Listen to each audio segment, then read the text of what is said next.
गाजी की नई किस्त के साथ हाजिर हैं। सुबह 5 बजे पाकिस्तानी वफ़द की वापसी थी। इंदिरा गांधी ने पाकिस्तानी कैदियों की रिहाई के एवज़ पाकिस्तान से जो मुतालबा किया था वो इतना बड़ा था कि पाकिस्तानी कौम और हुकूमत उसे कभी तस्लीम ना कर सकती थी। रात को खाने के बाद शिमला के सर्किट हाउस में इंदिरा गांधी और भुट्टो चहलकदमी के लिए बाग में गए। फिर वहाँ पर जंगी कैदियों का जिक्र छिड़ गया। भुट्टो इंतहाई ज़ीरक थे, जिससे उनके मुखालफीन भी तस्लीम करते थे। उन्होंने कहा, मिसेस गांधी, मैं पाकिस्तानी कैदियों की वापसी में इंटरेस्टेड नहीं हूँ। जंगी कैदी बनने के बाद वो अफवाज पाकिस्तान के लिए बेकार हो चुके हैं। अगर वो पाकिस्तान को लौटा भी दिए गए तो हमें उन्हें रिटायर करके ना सिर्फ पेंशन देनी होगी बल्कि 90,000 बेरोज़गारों का मसला भी खड़ा हो जाएगा। बेहतर है कि आप इन्हें अपने ही पास रखें और जेनेवा कन्वेंशन के मुताबिक उनकी रिहाइश, खुराक, लिबास और दूसरी सहूलियात मुहैया करती रहें। ये भुट्टो साहब का ट्रिप का पत्ता था। इंदिरा गांधी एक हिंदू, दूसरे औरत, 90,000 पाकिस्तानी कैदियों को हमेशा के लिए रिहाइश, खुराक और दीगर सहूलतें और उनकी निगरानी पर उठने वाले अखराजात, वो चकरा उठी। भुट्टो साहब ने मज़ीद कहा, भारतीय मुसलमानों के अलावा दुनिया भर की राय आमा आपके इस जुल्म के ख़िलाफ़ हो जाएगी और तेल की दौलत से माला माल मुल्क आपसे क़ता ताल्लुक़ कर लेंगे। अगर आपकी इस्लामी ममालिक से सिर्फ तेल की सप्लाई ही बंद हो जाए तो आपकी मईशत घुटनों के बल नीचे गिर जाएगी। इंदिरा गांधी ये सुनकर बिल्कुल ही ढह गई और उसने अपनी डिमांड वापस लेते हुए फौरी तौर पर शिमला मुआहदा तैयार करने का हुक्म दिया। सोए हुए सेक्रेटरियों को जगाया गया और रात 2 बजे तक मुआहदे की नोक पलक संवार कर दस्तखतों के लिए दोनों सरबराहों को पेश किया गया। रात के पिछले पहर मुआहदे पर दोनों सरबराहों के दस्तखत हुए और भुट्टो साहब जंगी कैदियों की वापसी और पाकिस्तानी इलाकों की कामयाबी का मुद्दा लेकर शिमले से पाकिस्तान वापस लौटे। जिक्र वादी लीपा का हो रहा था। कंट्रोल लाइन के नक्शे में वादी लीपा पाकिस्तान के पास चली गई थी। इस सेक्टर का पाकिस्तानी कमांडर एक निडर और सरफराह पाकिस्तानी ब्रिगेडियर था। वादी लीपा तो भारत को दे दी गई, लेकिन ये बात ब्रिगेडियर के दिमाग में फिट ना बैठ सकी। उसने खुफिया तौर पर अपनी तैयारी जारी रखी और एक रात अपने पूरे ब्रिगेड की ताकत से वादी लीपा पर हमला कर दिया। भारतीय जनरल का अपने ब्रिगेड के नाम खत हमारे हाथ लग चुका था, जिससे उसे वादी लीपा पर हर हालत में कब्जा बरकरार रखने का हुक्म दिया गया था। वहां भारतीय फौज भी चौकन्नी और बुलंदी पर पक्के मोर्चों में तैयार स्टैंड टू पोजीशन में थी। घुमसान का रंग पड़ा। हमला रात के शुरू में किया गया था और सुबह तक भारतीय अफवाज के 1,000 से ज़्यादा जवान और पाकिस्तानी मुजाहिदों की गोलियों का निशाना बन चुके थे, जबकि पाकिस्तान के करीबन 400 जवान और अफसर इस मार्के में शहीद हो चुके थे। सुबह तक पाकिस्तानी अफवाज ने न सिर्फ वादी लीपा बल्कि वादी के इर्द गिर्द पहाड़ों पर भी, जहां भारतीय अफवाज ने पक्के बंकर्स बना रखे थे, कब्जा कर लिया। भारत खामोशी से अपनी इस शिकस्त को पी गया। वादी लीपा और उसकी गिरदो नवाह की पहाड़ियां आज तक पाकिस्तान के कब्जे में हैं। इस मार्के में शहीद होने वाले मुजाहिदों की बहादुरी के एतराफ़ में पेशावर और नौशहरा के अलावा कश्मीर की कई रेजिमेंटल सेंटर्स में लीपा मेस बनाए गए हैं। चूँकि ये गैर एलानिया हमला था और हाई कमांड की इजाज़त के बगैर किया गया था, इसलिए बहादुरी के इस महीरुल अक़ल कारनामे दिखाने वालों को मेडल तो ना दिए जा सके, लेकिन उनकी बहादुरी के वाक़यात ने पाकिस्तानी कौम को ता क़यामत इनका ममनून बना दिया। भारत से वापसी के बाद एक रोज़ में पेशावर लीपा में गया था। एक कमरे से नसीम बेगम के इंतहाई पुरसोज कौमी तराने की आवाज़ आ रही थी।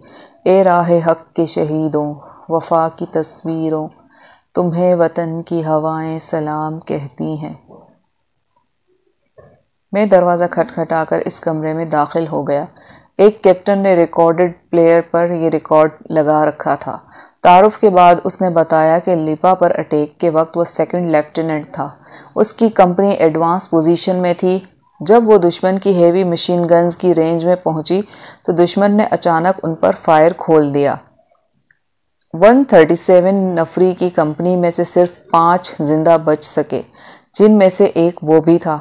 उसकी आंखें आंसुओं से लबरेज थीं।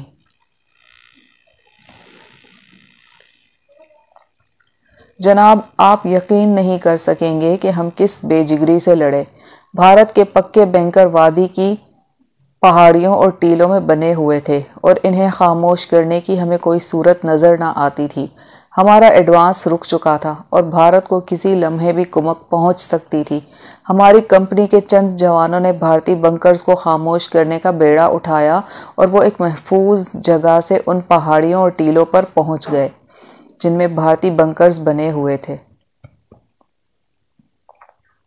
जो हैंड ग्रेनेड उनके पास थे वो पिन निकालने के बाद 6 सेकंड में फटते थे। इन टीलों और पहाड़ियों से उन्होंने ग्रेनेड नीचे फेंके, लेकिन 6 सेकंड में वो भारतीय बंकर्स से बहुत नीचे जाकर फटे। इन बंकर्स में हेवी मशीन गनों के अलावा 3.5 इंच के मार्टर, गोला बारूद और भारतीय फौजी मौजूद थे। हमारे जवानों ने आपस में मशवरा किया और ख़ुद से अपना और भारतीय बंकर के फासले का अंदाज़ा करके ये फैसला किया कि ग्रेनेड की पिन निकालकर और लीवर से अंगूठा हटाकर ग्रेनेड को अपने हाथ में रखेंगे और फिर भारतीय बंकर्स की तरफ उछाल देंगे। इस प्रोसेस के दौरान गिनती की टाइमिंग में गलती की वजह से हमारे एक जवान के हाथ में ही ग्रेनेड फट गया और वो शहीद हो गया। बाकी 5 ने सही टाइमिंग पर ग्रेनेड फेंके और वो बिल्कुल सही जगह पर फटे। ग्रेनेडों से तो भारतीय जानी नुकसान कम हुआ, लेकिन भारतीय बंकरों में मौजूद गोला बारूद फटने से कयामत बपा हो गई। टीलों और पहाड़ियों का ऊपरी हिस्सा गोलों और गोला बारूद के धमाकों की वजह से फट गया और भारतीय सूरमाओं की झुलसी हुई लाशें फ़ज़ा में 10 गज से ज़्यादा बुलंद होकर ज़मीन पर गिरने लगीं। हमारा एक जवान ऐसी ही झुलसी लाश की जद में आकर अपना बाजू तोड़वा बैठा। सुबह सवेरे वादी लीपा और इर्द गिर्द की पहाड़ियों और टीलों पर पाकिस्तानी परचम लहराने लगा। भारत अपने नुकसान से इस कदर खौफजदा था कि वादी लीपा उसकी याददाश्त से ही निकल गई और उसने ये वादी वापस लेने की आइंदा कभी कोशिश नहीं की। मैं कैप्टन के जज्बात को सराहते हुए मेज़ से बाहर आया, लेकिन वादी लीपा के पस मंज़र में ए राह हक के शहीदों वफा की तस्वीरों, तुम्हें वतन की हवाएं सलाम कहती हैं, कई रोज़ तक मेरे कानों में गूंजता रहा। बात हो रही थी जनरलों की डायरियों की। इन डायरियों का एक एक सफ़ा बेशकीमत मालूमात से भरा हुआ था। सबसे अहम चीज़ भारतीय हमले का मुकम्मल प्लान और बॉर्डर पर भारतीय फ़ौजों की पोजीशन, 4 मुख्तलिफ जगहों से बेक वक्त हमला करने की एरो बनाकर निशानदही, हमला आवर फ़ौजों के लिए तोपखाने के कवर, इन्फेंट्री डिवीजन्स में पहले से मौजूद टैंक रेजिमेंट्स की तादाद, एक पूरे टैंक डिवीज़न का सियालकोट और लाहौर सेक्टर पर बेक वक्त हमला और पाकिस्तानी अफवाज के मुमकिन जवाबी हमले की जगहों का तयन किया गया था। इस नक्शे और मुतालिका कागजात में उनकी तफसील देखकर यूँ महसूस होता था कि जैसे हम भारतीय हाई कमांड के ऑपरेशन रूम में बैठे हुए हैं, जिसमें जंग के दौरान हर एक मुहाज की तफसील मौजूद होती है। कागजात के मुताबिक भारतीय नेवी और एयरफोर्स ने कराची को अपनी गोलाबारी का निशाना बनाना था और सूबाए सिंध को सड़क और रेल से बाकी पाकिस्तान से काटना था।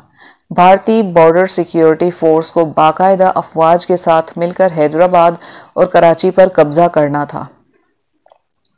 भारतीय वज़ीर आज़म को भेजे गए ख़त में यकीन दहानी करवाई गई थी कि अगर प्लान के ऐन मुताबिक हमला किया गया तो 80% यकीनी है कामयाबी की सूरत में मफतूह इलाकों में फ़ौजी गवर्नर मुकर्रर करने के लिए चंद जनरलों के नाम की सिफारिश भी की गई थी। डाक के पैकेट में हस्बे मामूल अहम नोयत के खतूत थे। मैंने साथियों को फौरी तौर पर उन सब की तस्वीरें और कापियां बनाने पर लगा दिया। नक्शे की भी कई तस्वीरें उतारी, लेकिन मैं मुतमईन ना हुआ। मैं चाहता था कि इस नक्शे की हूबहू कापी बनाई जाए। नक्शे की कापी कैसे बनाई जाती है, मुझे और मेरे साथियों को इसका इल्म ना था। मैं अल्लाह का नाम लेकर शहर में किताबों और नक्शों के एक बड़े स्टोर पर चला गया। वहाँ हर जगह के नक्शे मौजूद थे। मैंने बहरुल काहिल के निस्बतन एक गैर मारूफ जजीरे पापा नेवगनी का नक्शा मांगा, जो बड़ी तलाश के बाद सेल्समैन ने मुझे लाकर दे दिया। मैंने कहा मुझे इस जैसे 6 और नक्शे दरकार हैं। सेल्समैन ने माजरत की, सिर्फ एक ही नक्शा मौजूद है। मैंने कहा नक्शे की हूबहू कॉपी बनाने के लिए जो कागज़ इस्तेमाल होता है मुझे वो चाहिए। उसने इस कागज़ का नाम गालिबन ट्रेसिंग पेपर बताया। मैंने इस कागज़ का एक रोल 12 और 24 इंच के स्केल, प्रकार, मुख्तलिफ इकसाम की पेंसिलें और मुख्तलिफ रंगों के हाईलाइटर, एक बोर्ड और नक्शे को बोर्ड पर लगाने के लिए पिनें खरीद लीं और साथियों के घर लौट आया। कॉपी करने वाले कागज़ का रोल ट्रांसपेरेंट था और उसे नक्शे के ऊपर जमाकर लगाने से नक्शा साफ दिखाई देता था। मैंने मैट्रिक तक ज्योमेट्री पढ़ी थी और इसी इब्तिदाई इल्म की बिना पर मैंने नक्शे की 2 कापियां बनाने का काम संभाला। यकीन जानिए मेरी ज़िंदगी में नक्शे की कापी बनाने का ये पहला काम था। लकड़ी के बोर्ड पर नक्शा और इसके ऊपर ट्रेसिंग पेपर पिनों से जमा कर लगा दिया और अल्लाह का नाम लेकर नक्शे में बनी पाकिस्तान और भारत की बॉर्डर लाइन बनाई और चंद घंटों की मेहनत के बाद नक्शे को हूबहू बमा हर एक तफसील और रंगों के ट्रेसिंग पेपर पर मुंतकिल करने में कामयाब हो गया। चंद मिनटों के तवक्कुफ के बाद मैंने दूसरा ट्रेसिंग पेपर उसी नक्शे की एक और कॉपी बनाने के लिए लगाया। इतनी बड़ी कामयाबी ने हमें भूख और थकन का एहसास भी ना होने दिया था। हमारा एक साथी हर घंटे के बाद चाय और बिस्किट हमें पेश करता, जिससे हम तरोताज़ा हो जाते। मेरे नंबर 2 ने बताया कि छोटे कैमरे की फिल्में ख़त्म हुआ चाहती हैं। मैंने इन फिल्मों के रोल पर तहरीर, उनका साइज़ और कंपनी का नाम पढ़कर अपने नंबर 2 को कहा कि कनाट सर्कस में कोडक की एजेंसी और सेल शॉप है, वहां जाकर पता करें, शायद इस साइज़ की फिल्म वहां मिल जाए। मैंने उसे कैमरे में पड़ने वाले सेल भी लाने को कहा। 1 घंटे के अंदर ही मेरा नंबर 2 खुश लौटा। उसने सेल शॉप में इस साइज़ की मौजूद सारी की सारी 32 फिल्में खरीद ली थीं और कैमरे के लिए बहुत से फालतू सेल भी ले आया था। हम अपने काम में जुटे हुए थे। सिलेटों से धड़ाधड़ कॉपियां बन रही थीं। कैमरे से हर सफ़े की 2-2 फोटो बनाए जा रहे थे और मैं नक्शे की दूसरी कॉपी बनाने में मशगूल था। आधी रात से ज़्यादा बीत चुकी थी जब हमने काम ख़त्म किया। अब हमारे पास डायरियों के हर सफ़े की 2-2 कापियां और कैमरे से उतारे 2-2 अक्स मौजूद थे। तारापुर की फ़ाइलों की भी 2-2 कापियां और 2-2 अक्स मौजूद थे। नक्शे की हूबहू 2 कापियां ट्रेसिंग पेपर पर बन चुकी थीं। काम ख़त्म हुआ तो हमें भूख और थकन का एहसास हुआ। मेरे साथियों ने बताया कि घंटा घर के करीब एक दरमियाने दर्जे का रेस्टोरेंट रात भर खुला रहता है। मैंने एक साथी को खाना लाने और दूसरे को उसे कवर देने के लिए भेजा और उनके आने से पहले हमने यशवंत को वापस करने वाली फाइलें, नक्शा और मुतालिका कागजात, डायरियां और डाक अलहदा करके थैले में डाल दी। पाकिस्तान भेजने वाली डाक, नक्शा, डायरियों की कापियां और नक्शा बनाकर उसे अलग पैकेट में बंद कर दिया। जब हम खाना खाकर फारिग हुए तो रात इतनी गुजर चुकी थी कि मैंने साथियों के हमरा ही बकिया रात गुजारने का फैसला कर लिया। यशवंत को डाक वापस करने का वक्त गुजर चुका था। मैंने एक चिट पर उसे अगले दिन यानी इतवार को शाम 7 बजे चावड़ी बाजार के रेस्टोरेंट में मिलने को कहा और साथियों को कहा कि अलल सुबह डाक का थैला और मेरी चिट यशवंत के घर पहुंचा दें।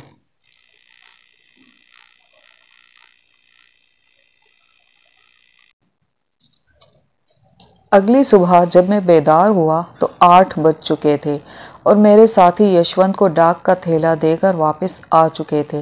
नाश्ता करने के बाद मैं अपने होटल रवाना होने ही वाला था कि मुझे ख्याल आया कि 10 बजे पाकिस्तान से हमरा वायरलेस पर राब्ता होना चाहिए। मैंने वायरलेस ऑपरेटर को कहा, राब्ता करने पर मैसेज रिसीव्ड ऑल ओके के अलावा कोड में jackpot send most reliable to collect भी ट्रांसमिट करे। ये पैगाम भेजने के बाद मैं अपने होटल चला आया और लंबी तान कर सो गया। शाम को मुझे यशवंत को मिलना था और उसकी आरजू की तकमील के सिलसिले में अपना किरदार भी अदा करना था। शाम को मैंने होटल के लॉकर से पैसे निकाले और 7 बजे चावड़ी बाज़ार के रेस्टोरेंट में पहुंच गया। यशवंत मेरे इंतज़ार में वहाँ पहले ही से बैठा हुआ था। आज इसकी हालत दीदनी थी। अपनी आरज़ू की तकमील, इतने करीब आने की खुशी और जो काम वो कर बैठा था उसका खौफ बेक वक्त उसके चेहरे से अयां था। इन दोनों कैफियतों पर काबू पाने की कोशिश में उसने बहुत ज़्यादा चढ़ा रखी थी। मैंने उसे उसकी कामयाबी पर मुबारकबाद दी तो वह कहने लगा, साहब, जिस रोज़ जनरल साहब छुट्टी से वापस आए उसी रोज़ अपनी डाक पढ़ने के बाद मुझे टाइपिंग के लिए बुलवाया। मैंने जनरल साहब की मतलूबा फ़ाइल निकालने के लिए सेफ़ खोली तो सेफ़ की चाबियां बजाय सेफ़ के ताले में छोड़ने के अपनी जेब में डाल लीं और टाइप करने के दौरान तीनों चाबियों के नक्श साबुन पर उतार लिए। जब काम ख़त्म हो गया तो सेफ़ बंद करके चाबियां जनरल साहब को लौटा दी। चाबियों के नक्श तो मेरे पास थे, लेकिन चाबियां बनवाने में बहुत दुश्वारी पेश आई। चाबियां बनाने वाली 2 दुकानों पर गया तो उन्होंने नक्श की चाबी बनाने से इनकार कर दिया। एक और दुकान पर गया तो उसने कहा, यह ख़तरनाक काम हम नहीं करते। छत्ता लाल मियाँ में बशीरा गैरेज वाले के पास जाओ। मैं छत्ता लाल मियाँ में ढूंढता हुआ बशीरे की गैरेज पर पहुंचा तो उसने नक्श देखकर पूछा, किसने भेजा है? मैं डरा हुआ तो था ही, यूं ही कह दिया कि बड़े साहब ने भेजा है। बशीरे को जैसे कुछ याद आ गया और कहने लगा, अच्छा, तो बड़े साहब को फिर कोई सेफ खोलनी है। मैंने सर असबात में हिलाया तो बशीरा मुझे गैराज के पिछले हिस्से में ले गया जहां लेथ मशीन लगी हुई थी। 2 घंटे में उसने तीनों चाबियां मुझे बनाकर दे दी और कहा, बड़े साहिब को कहना कि माल में मेरा हिस्सा निकाल कर अलग रख दे।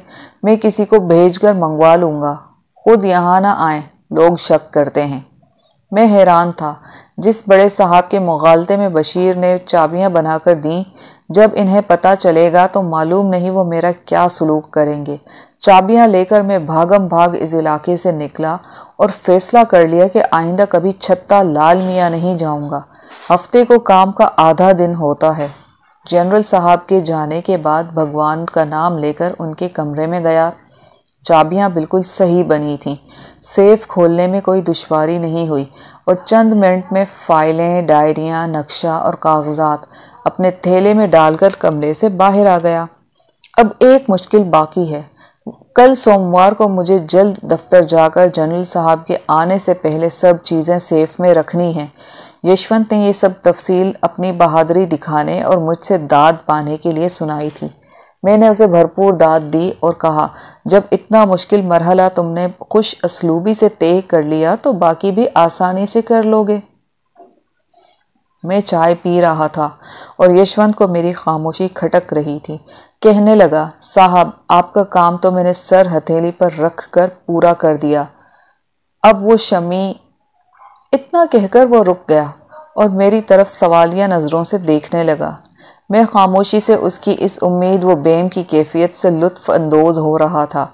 मैंने चाय ख़त्म की। मेरी खामोशी का चंद मिनट का वक्फ़ा यशवंत के लिए सदियों पर भारी पड़ रहा था।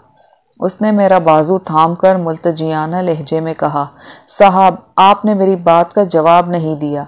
मैं मुस्कुराते हुए उठ खड़ा हुआ और कहा, यशवंत बाबू, तुमने हमारा काम किया है, अब हम तुम्हारा काम करते हैं। ये सुनकर यशवंत भी मेरे साथ ही खड़ा हो गया। रेस्टोरेंट का बिल अदा करके हम बाहर आ गए। मैंने उसे आगे चलने का कहा और थोड़ी देर में यशवंत और मैं शमी के बाला खाने पर पहुंच गए।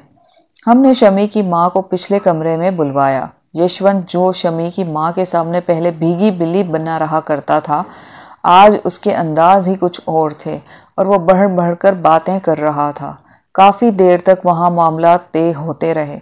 बिल आखिर ये फैसला हुआ कि शमी की माँ को फ़िलहाल मज़ीद 20,000 रुपये दिए जाएंगे और बकिया रस्म के तय होने के दिन उसे दे दी जाएगी।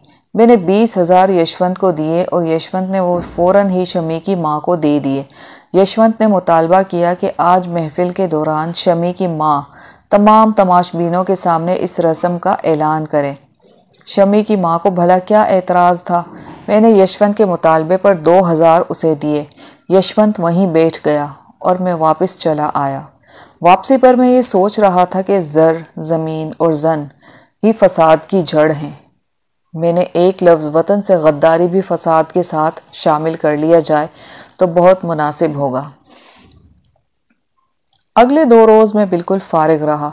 मंगल को यशवंत ने हस्बे मामूल डाक मेरे साथियों को दी, जिसकी कापियां बनाकर डाक उसे लौटा दी गई। अब मुझे आइंदा बुध को पाकिस्तान से वायरलेस पैगाम का इंतज़ार था। बुध की सुबह ही साथियों के घर चला गया।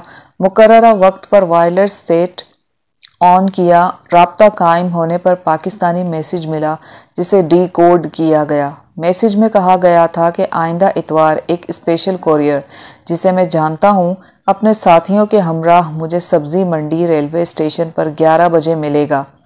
तमाम डाक उसके हवाले कर दी जाए। मैंने अपने साथियों से मशवरा करने के बाद ये फैसला किया कि जनरल की सेफ से हाल शुदा नक्शा, डायरियों और फाइलों की एक एक कॉपी के अलावा यशवंत से मुताल्लिका तस्वीर की भी एक कॉपी अपने पास रखी जाए और शुरू से अब तक मिशन के दौरान अपने पास रखी जाने वाली सब कापियां जला दी जाएं। हमने ये कापियां अपने पास महज इसलिए रखी कि खुदा न खास्ता अगर कोरियर दौरान सफ़र पकड़ा जाए तो हासिल शुदा मालूमात ज़ाया होने से बच जाएं और हम दोबारा इन्हें पाकिस्तान पहुंचाने की कोशिश करें। मैंने इस बार भी जनरल की सेफ से मुहैया इंतहाई अहम मालूमात की एक एक कॉपी अपने पास रखने का फ़ैसला किया।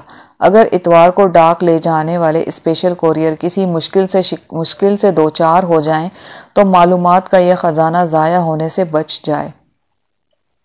गुज़िश्ता तमाम डाक की रिज़र्व कापियां जलाने का हमारा मकसद सिर्फ ये था कि हमारे पास कापियों का ढेर किसी अचानक ख़तरे की सूरत में हमारी मोबिलिटी को कम कर सकता था और पकड़े जाने की सूरत में हमारे ख़िलाफ़ एक मुकम्मल सबूत के अलावा हमारी हासिल शुदा मालूमात की रोशनी में अपने प्लान्स को तब्दील कर सकता था।